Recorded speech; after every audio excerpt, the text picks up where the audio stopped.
Salam sejahtera bagi kita semua. Apa kabar di hari ini?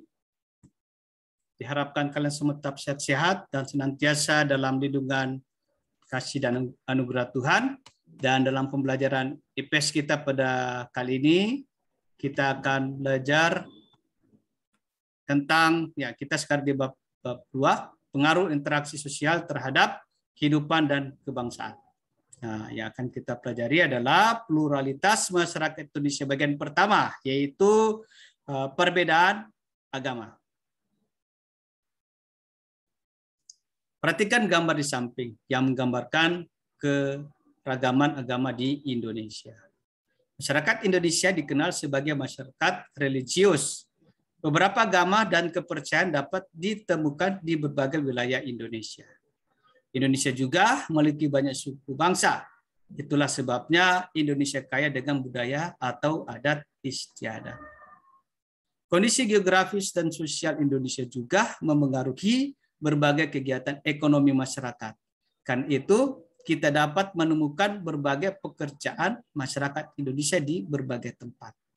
Kekayaan dan keanekaragaman masyarakat Indonesia baik suku, agama, ras, pekerjaan, dan lain-lain merupakan di mana ini menunjukkan bahwa masyarakat Indonesia itu bersifat plural. Kata plural berasal dari bahasa Inggris yang artinya jamak, sedangkan pluralitas berarti kemajemukan. Pluralitas masyarakat Indonesia memiliki arti yang sama dengan kemajemukan masyarakat di Indonesia. Nah, selain istilah pluralitas, kalian juga menemukan istilah lain yang berhubungan dengan keragaman, yaitu multikultural. Multikultural berasal dari kata multi yang berarti banyak atau lebih dari satu, lebih dari dua, dan kultur artinya kebudayaan. Masyarakat multikultural adalah masyarakat yang memiliki lebih dari dua kebudayaan. Masyarakat multikultural tersusun atas berbagai budaya yang menjadi sumber nilai bagi terpeliharanya kestabilan kehidupan masyarakat pendukungnya. Keragaman budaya tersebut berfungsi untuk mempertahankan identitas dan integrasi sosial masyarakatnya. Ya, pertama kita akan kini jadi pokok bahasan kita hari ini adalah perbedaan agama.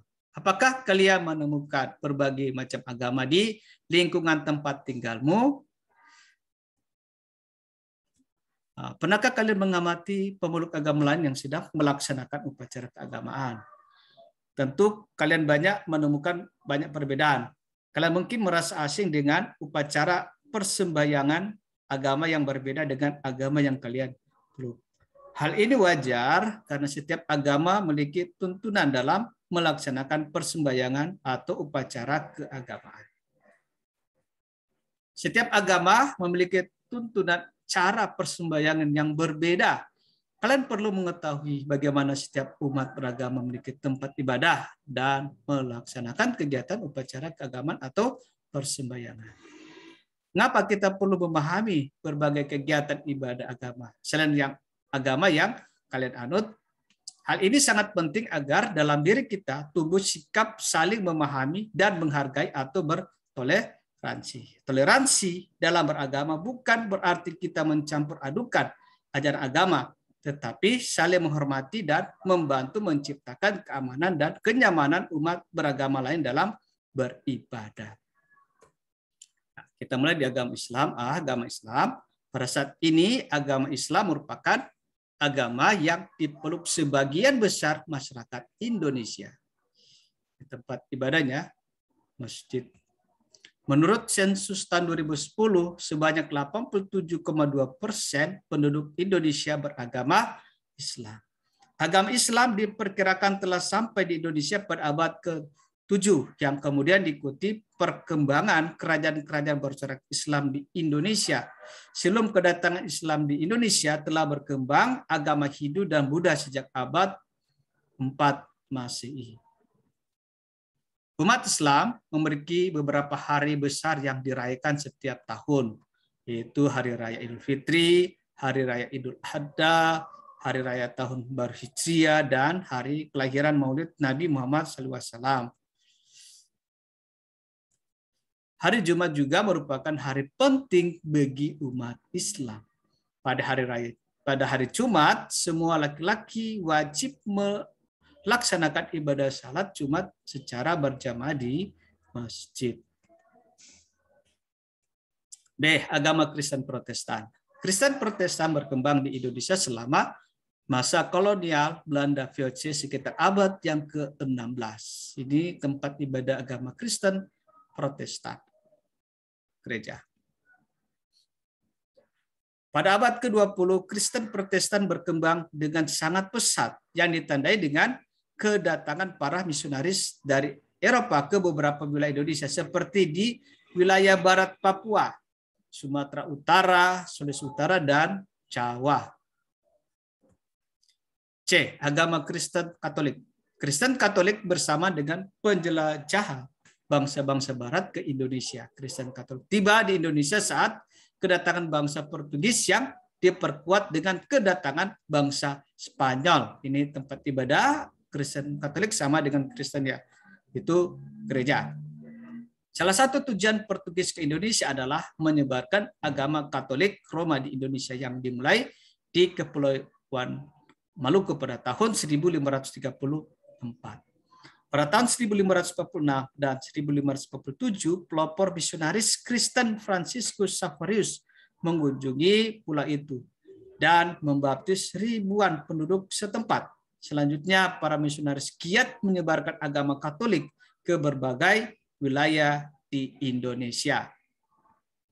Hari Raya umat Kristen dan Katolik adalah hari Natal yang diperingati setiap tanggal 25 Desember. Selain itu, umat Kristen dan Katolik memiliki beberapa hari penting yang juga selalu diperingati. Itu yang pertama Hari Raya Jumat Agung, Hari Raya Paskah, dan Hari Raya Kenaikan Isa Masih atau Hari Raya Kenaikan Tuhan Yesus ke Sorga. D. Agama Hindu.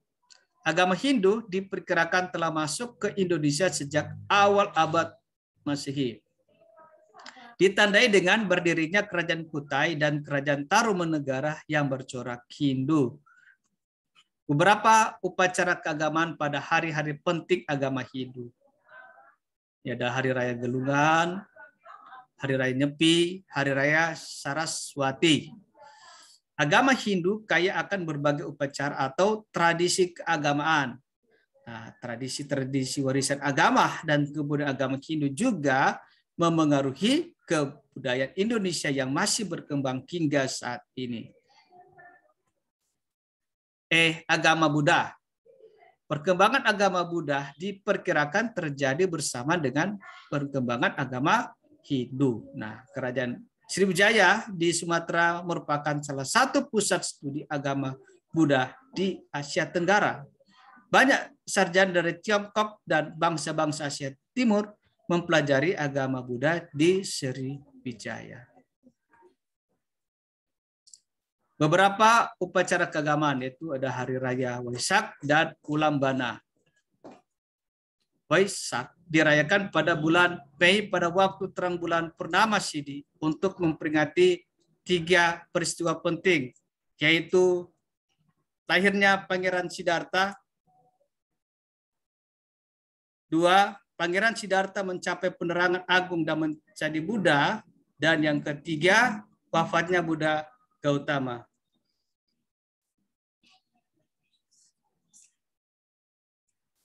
F. Agama Konghucu.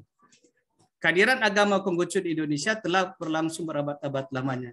Kita dapat menemukan kelenteng yang bisa digunakan sebagai tempat ibadah umat Konghucu di berbagai wilayah Indonesia. Contoh, Kelenteng Bang Kingkong di Manado yang didirikan pada tahun 1819, Kelenteng Bang Jingso di Surabaya. Umat Konghucu banyak memiliki hari penting, tetapi hari raya yang terkenal telah menjadi hari libur nasional di Indonesia, yaitu Hari Raya Waisak. Nah, sebelum agama Islam, Kristen, Katolik, Hindu, Buddha, dan Konghucu berkembang di Indonesia, telah berkembang berbagai aliran kepercayaan. Sampai saat ini, kalian dapat menemukan berbagai aliran kepercayaan yang dianut sebagai masyarakat Indonesia. dan berbagai lain kepercayaan sebagian telah berkembang sejak masa pra-aksara. Terima kasih. Demikianlah materi kita pada hari ini sudah selesai. Kini bisa bermanfaat bagi kita semua. Tuhan memberkati kita semua dan selamat pagi.